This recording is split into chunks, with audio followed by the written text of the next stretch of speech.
Mom, please help me.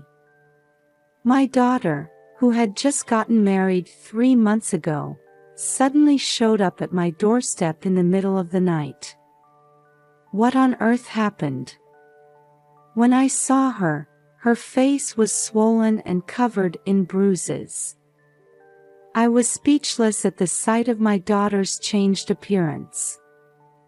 Then, as I listened to her story, I trembled with anger. This is unforgivable. Was his promise to make her happy all a lie? And I vowed to get revenge on those people who had done this to my precious daughter. I'm Susanna, 50 years old. I divorced when my daughter Layton was still young and raised her while working full-time. Although Layton is a reserved type, she has a strong heart and is a hard worker. Through her persistent efforts, she managed to get a job at the company she had always dreamed of. Layton's presence has been my motivation, helping me move forward even in difficult times. So when she told me, "There's someone I want you to meet," my heart fluttered with joy. The person Layton introduced me to was a man named Carter, who worked at one of their client companies and was 7 years older than my daughter. He looked dashing in his suit and greeted me cheerfully. He seemed serious and sincere at first glance. "I've come today to ask for your blessing for Layton and me to get married." However, barely after introducing himself, he suddenly came out with such a statement. Layton was only 23 at the time, and she had only been dating Carter for about 6 months. I had expected to just meet her boyfriend, so I was honestly taken aback. "Well, you're both still young. Don't you think it's a bit early to be thinking about the future?" I gently tried to discourage them, but he straightened his posture and looked me straight in the eye. "I can't think of anyone but Layton anymore. I believe I'll never meet another wonderful woman like her." He pleaded with a serious expression, telling me how much he cared for my daughter. "Carter, I feel the same way. Mom, please. Give us your blessing for our marriage. If you two have already made up your minds, then I'll support you." Moved by his passionate feelings and hearing Layton's plea, I gave my consent for them to be together. "Thank you so much. I promise I'll make Layton happy."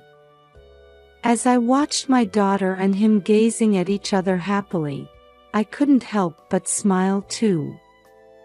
However, after Carter left, I couldn't fully rejoice in their marriage, and an uneasy feeling started to well up inside me. Is this really okay? Isn't it too soon? But I've heard that all parents have mixed feelings when their children get married.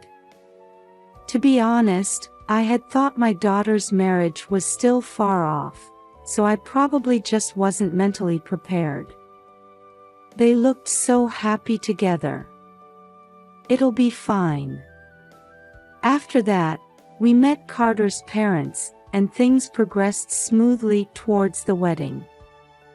They were both only children. Carter's parents, who had always wanted a daughter, seemed to really like Layton. "Mom, I'm thinking of living with Carter's parents after we get married. While it's nice that they're fond of her, it seems they've suggested living together. Are you sure about this?" "I don't have experience, but I've heard that living with in-laws can be challenging. I get along well with his parents, and with Carter there, I'm not worried."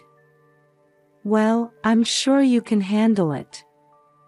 I thought that she, being sincere and always loved by her elders, would surely manage. Besides, His family home was only a 20-minute drive from my house, so I felt reassured that I could rush over if anything happened. And so, after the wedding ceremony was over, my daughter's new life in her in-laws' home began. I thought Leighton must be eagerly working hard, but about a month after she moved in, changes started to occur. The daily messages from Leighton stopped coming, and even when I sent her messages, I rarely got a reply. I didn't want to interfere too much, but I was concerned, so I decided to call her cell phone. "Mother-in-law, what's the matter?" To my surprise, it was Carter who answered the phone. "Could I speak to Leighton?" "She's in the bath right now." "Don't worry, she's doing fine." His tone was soft but somehow left no room for argument, and I ended up hanging up without hearing my daughter's voice. After that, there were still no messages or calls from Leighton. I decided to go and see her in person.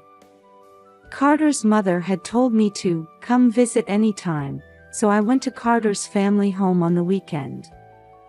Carter's mother responded through the intercom, curtly telling me that Leighton was out with Carter. "I'm sorry for coming suddenly. Do you know what time they'll be back?" When I asked this, all I got in response was a big sigh. "You should call before coming. I don't know when they'll be back." Feeling that she had a point, I couldn't say anything more and had to leave Carter's house. I wondered if I was worrying too much, but it felt like Carter and his mother's attitudes had changed from before the wedding, and I couldn't shake off this bad feeling. After much deliberation, thinking I'd feel better if I could at least hear her cheerful voice, I called Leighton's workplace. To my shock, I was told that she had already resigned. Moreover, they said, "We're in trouble because she quit so suddenly." There's no way Leighton would quit her job like that. When she received the job offer from her dream company, we cried tears of joy together. Besides, Leighton was excited about balancing work and housework, so it didn't make sense for her to suddenly resign. Something is definitely wrong. But what should I do? Even if I visited Carter's house again, I wasn't sure if they'd let me see Leighton, and while I was debating whether to contact the police, the incident occurred. It was 2 days after I learned about my daughter's resignation, in the middle of the night. Suddenly, the doorbell rang. What? Who could it be at 2 a.m.? Suspiciously, I peeked at the intercom screen. It was dark and I couldn't see clearly, but from the figure, it looked like Leighton. I ran to the entrance and hurriedly opened the door. "What happened? I've been so worried because I couldn't contact you." "Mom. I'm sorry." My joy at seeing my daughter was short-lived. The next moment, I was shocked and lost for words. Leighton's face was unrecognizable, swollen and covered in bruises. "What on earth happened to you? You're in such a state." For a while, my daughter trembled and cried, and I just rubbed her back without saying anything, trying to calm her down. Leighton began to speak haltingly, her voice choked with emotion. As I listened, it became clear that immediately after the wedding, Carter's attitude had changed completely. He said, "You've come here as a wife, so you should serve us," and treated her like a slave. And this terrible state she was in was the work of Carter and his parents. I had suspected as much when Leighton came running to my house, but as I heard the details, I trembled with anger. "I didn't want to trouble you, but I'm sorry." Seeing my daughter cry like this, I felt a desire for revenge against them well up inside me. I want to make them suffer the torments of hell. I vowed in my heart never to forgive Carter and his parents who had promised to definitely make her happy, but had hurt my daughter so much. For now, I let Leighton rest and decided to confront Carter's family once daylight broke. The next morning, we first went to the hospital to have her injuries treated, and then I drove with my daughter to their house. As expected, they were in an uproar, having noticed Leighton's absence. "So you took her after all?" Carter's father shouted angrily when he realized it was me at the intercom. "Can you explain why Leighton is in this condition?" I asked sternly, unfazed by his response. Next to me stood my daughter, her cheeks still swollen, with bandages on her wounds, looking pitiful. Seeing this, they seemed to become conscious of the neighbor's eyes and let us into the house. The three of them appeared to falter for a moment, but soon showed their true colors. Carter's mother glared at Leighton and said with a sneer, "We were just disciplining her a bit because she wasn't working properly." "What are you saying?" "And Carter, didn't you declare that you would make my daughter happy?" "Well, that was on the condition that she fulfilled her role as a wife properly. But she was too preoccupied with her job. That's why I submitted her resignation letter for her." Leighton hadn't quit her job voluntarily. Carter had submitted her resignation without her knowledge. She tearfully explained that by the time she realized, it was too late. Apparently, the reason was that Carter didn't like that Leighton's work had become busy and she was coming home later than him. Leighton was working hard because she was happy to be employed at her dream company. "That's not my concern. If she can't balance both, she has to quit." Carter spoke as if he had done nothing wrong. "He's right. The other day, it took her an hour just to make dinner. She can't do a single household chore properly." Even Carter's father joined in the attack, and my daughter's shoulders shook. If that's the case, couldn't Carter's mother have supported her?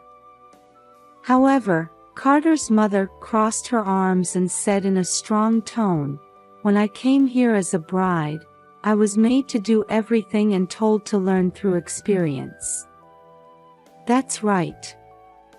It's generational change. "But I was watching over her properly," Carter's father said, as if to say they had done nothing wrong, and they nodded at each other. Apparently, Carter's mother had pushed all the housework onto Leighton while doing whatever she wanted. Moreover, Carter's father, who had already retired and was at home, had been constantly monitoring Leighton, interfering with everything she did. They had even taken away Leighton's phone to prevent her from telling me about this, and when I visited their house, they had restrained her to prevent her from going outside. And this wasn't all. Leighton believed that Carter would change someday, that he would help her. Despite the terrible treatment, Leighton's hope that Carter would change was in vain. The treatment from her in-laws only escalated. They made her eat leftovers and, claiming it was a waste of gas, barely let her use more than a trickle of water for showers. When Leighton, unable to bear it anymore, told them this isn't right, it led to the unbearable injuries on her body. In response to my daughter's objection, they called her insolent and slapped her hard on the cheek. Not only that, saying they would re-educate her, they took turns beating her all over her body. Finally released while covered in injuries, Leighton felt her life was in danger and, waiting for the moment when all three were sound asleep, fled from her in-laws' house. She walked for over an hour, barely escaping with her life, before arriving at our house. Before the wedding, you treated Leighton preciously. Why did you change so much? I can't accept this. When I confronted them with a strong tone, the three looked at each other and smirked. From the beginning, I just wanted a wife who would obey me. I thought Leighton would make a good servant. Carter said this nonchalantly, and his mother sighed, saying, she was really disappointing. Well, she must have learned her lesson from this incident. Why don't we give her another chance?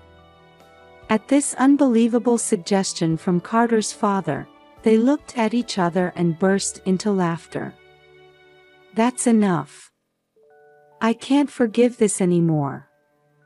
Before I could respond, anger welling up from every part of my body, Leighton stared at the three of them and spoke out. How dare you speak to us like that? When an angry Carter tried to grab my daughter, I quickly restrained him in a hold and pinned him to the floor, immobilizing him. As he struggled and his parents stood dumbfounded at my quick movement, I said, I didn't mention it before, but when I was young, I was on the verge of making it to the Olympics in wrestling. I had to give it up due to an injury. I increased the pressure on Carter, who was pinned down, and he started flailing his arms and legs with tears in his eyes. When I loosened my grip, he slumped down, sitting weakly. How pathetic. Now, who should I deal with next? I said, cracking my knuckles as I slowly approached his parents. Please stop. They covered their heads and started trembling violently. I sent my daughter off wishing for her happiness, but I will never forgive you for putting her through this. All three of them shrank back completely at my fierce demeanor.